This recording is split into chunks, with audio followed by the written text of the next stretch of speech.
Chapter 18. Midsummer Fair. During the next week, the weather got warmer and warmer, and the evenings became lighter and lighter.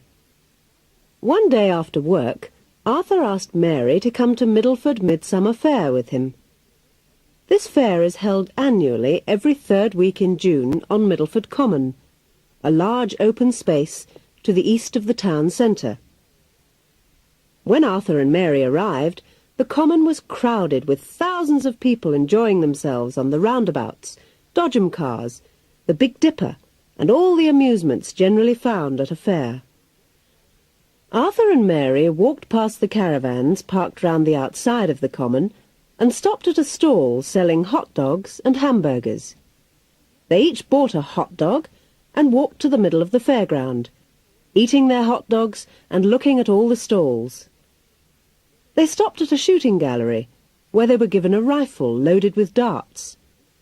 Arthur missed the target completely with all his shots, but Mary got a good score and won a prize, a rather ugly-looking vase.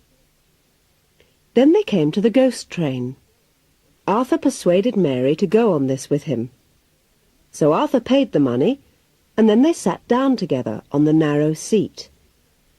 Mary pretended to be frightened by the sights and noises and held tightly onto Arthur's arm. Next to the ghost train was a brightly painted caravan with a sign outside.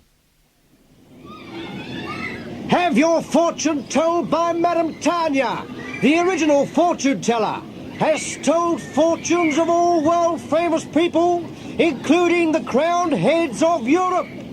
Palms red, tea leaves, crystal ball, 50 pence.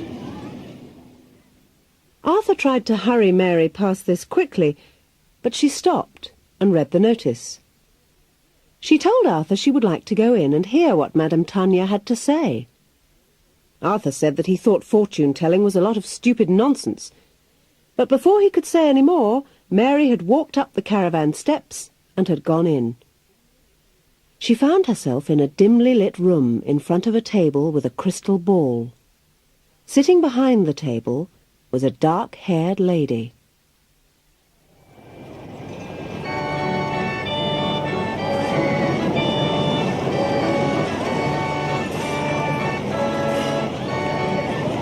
Come in, my dear, and sit down. Oh, you are a pretty young lady, aren't you?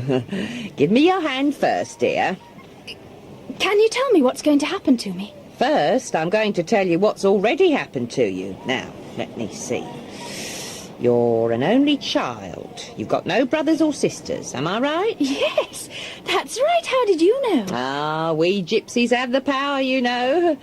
Now, I see books. Thousands of books in a large building, a library, perhaps. That's fantastic. Oh, dear. I see a tall, fair-haired man with a moustache in another large building. Not a library this time. I don't know what kind of building. It's very ugly. There are many uniformed men in it. Oh, what's the matter, dear? Oh, I understand. A broken romance. Can't you tell me about my future? Ah, now that's in the crystal ball. Ah, yes. You have suffered a lot, but your future is bright. I see another young man, a quiet, shy young man, but his heart is true. Yes? He loves you very much. He will ask you to marry him soon, very soon, sooner than you think. It will be difficult at first, but you will be happy. Yes? That'll be 50 pence. The ball's gone dark. I can't see any more. Thank you, dear, and the best of luck to you.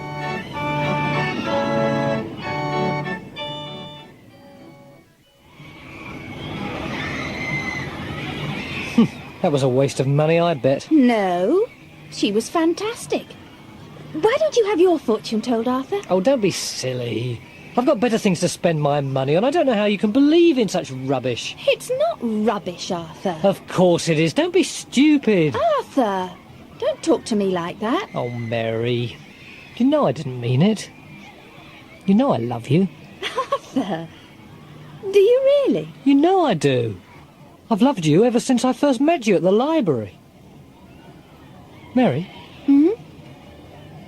Will you marry me? Oh,